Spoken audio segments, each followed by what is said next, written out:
Então vamos lá. Continuar com corrigir aqui. Questão número 12, né? Página 171 do livro de vocês. Acompanhe aí, por favor, ó.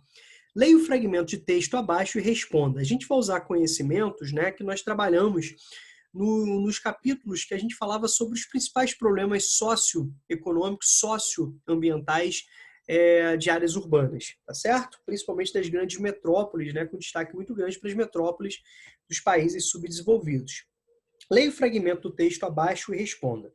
A cidade do México é o principal exemplo de superexploração das águas subterrâneas.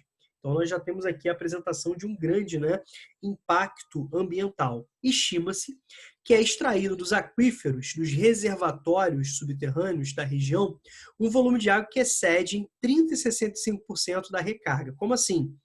A retirada é maior do que a própria natureza é capaz de recompor, tá? Em alguns locais, o afundamento do solo provocado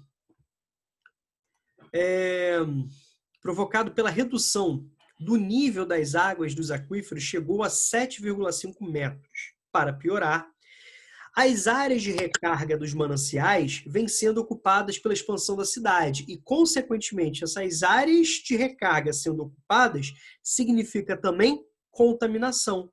Contaminação por esgoto industrial, por esgoto doméstico, até mesmo, né, por agrotóxicos, entre outros exemplos de contaminação. Tranquilo? Então vamos lá, vamos falar um pouquinho aqui, ó. O item A está perguntando: que problema socioambiental é retratado no texto? Muito claro, né? A questão hídrica nos grandes centros urbanos é a temática principal, né? Então está falando que uma grande concentração urbana, que no caso aí é a capital do México que está sendo utilizada, a cidade do México, uma das cidades, né, mais populosas do mundo, tá?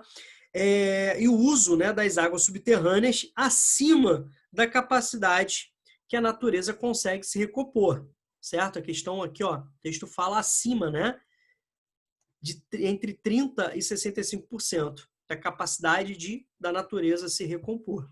Tudo bem, gente? Então a questão está falando sobre, né, um grande acúmulo, grande concentração, um grande volume, um grande adensamento populacional na cidade do México e o uso, né, muito intenso, muito agressivo, muito gritante, né, das águas subterrâneas para atender às necessidades urbanas, acima da capacidade da natureza recompor. Tudo bem? Ah, tá tranquilo? Sim. Beleza. Alguém quer perguntar alguma coisa? Não, vamos. Sobre A, não? Vamos lá para B, então, ó. Qual é a principal artigo definido, hein? Qual é a principal consequência desse problema para a cidade do México? E aí? Temos que levar um pouquinho em consideração conhecimentos gerais, conhecimentos específicos. E aí? Você está num grande aglomerado urbano, muitas pessoas, e você tem uma utilização de uma água, utilização hídrica de forma não sustentável, o que você coloca em risco? Pode ficar com falta d'água? Exatamente, né? A própria vida, a própria subsistência das pessoas. Concorda ou não? Sim, Rob. Beleza? Vai ficar inviável, né? Então você está colocando em risco a própria sobrevivência das pessoas, à medida que você tem uma utilização não sustentável, né? Então, vários aspectos precisam ser colocados em prática. Então, muitos, quando a gente fala sobre a questão, né, da escassez hídrica nos grandes centros urbanos, a gente precisa lembrar de alguns pontos. Não somente um uso excessivo, um grande consumo per capita, um grande desperdício, né? Uma utilização desequilibrada entre os bairros, onde os bairros mais os bairros de maior concentração de população mais rica usam, né, água de uma forma muito mais intensa, com maior desperdício, em comparação a alguns bairros que são mais marginalizados, mais periferizados, que são os primeiros a sofrer com a escassez hídrica, né? E, ao mesmo tempo, um custo muito grande, né? Pagamento de contas elevadíssimas. Por outro lado, a gente precisa entender que, às vezes, o problema não acontece só ali. O problema está relacionado ao desmatamento, à mudança do microclima, ao processo de compactação do solo, o processo de impermeabilização do solo, que dificulta a infiltração hídrica para reabastecer os lençóis freáticos, os aquíferos, tá bom?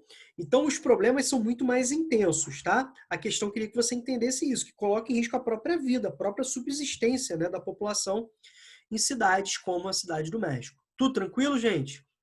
Deu para entender? Sim, Rômulo. Então, beleza. A B tá tranquilo. Vamos para C? A que se refere, né, esse trechinho aqui? Um volume de água que excede 30 a 65% da capacidade, né, de recarga das águas subterrâneas. O que significa isso?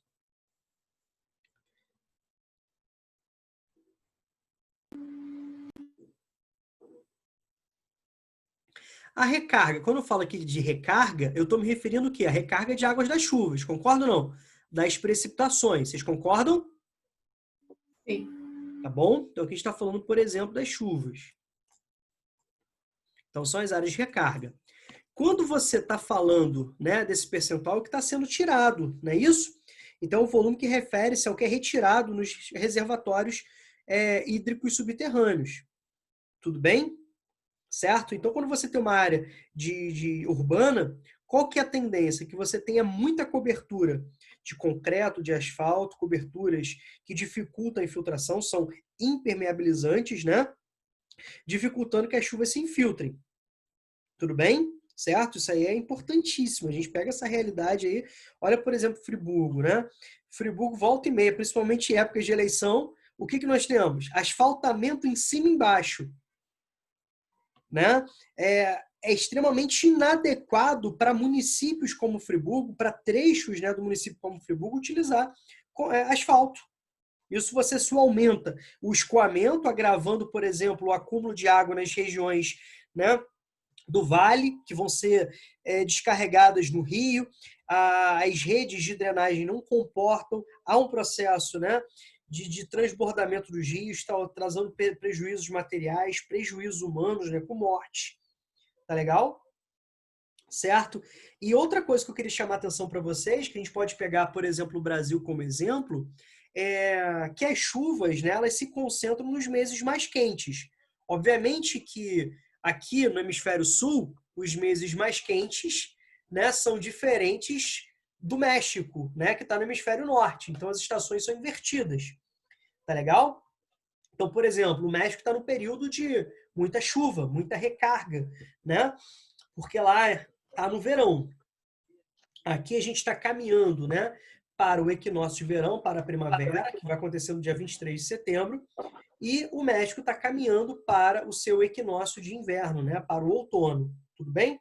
Então vamos pegar esse exemplo. Então lá no México, né, as chuvas elas vão se concentrar aqui no nosso inverno, né, junho, julho, agosto, né, até setembro, né, lá se concentra. E nas outras, né, nos outros períodos do ano, você tem uma baixa em termos de precipitação, certo? Tudo isso agrava as condições hídricas. Aqui no Brasil, a gente pode perceber que é um mês, né, a gente está em meses, né, de estiagem. Tudo isso dificulta bastante, porque os reservatórios ficam baixos, né? Então nós temos questões naturais e questões antrópicas que devem ser levadas em consideração. Tudo bem, meus amores? Sim, Rômulo. Tranquilo? Alguma dúvida? Sim. Não.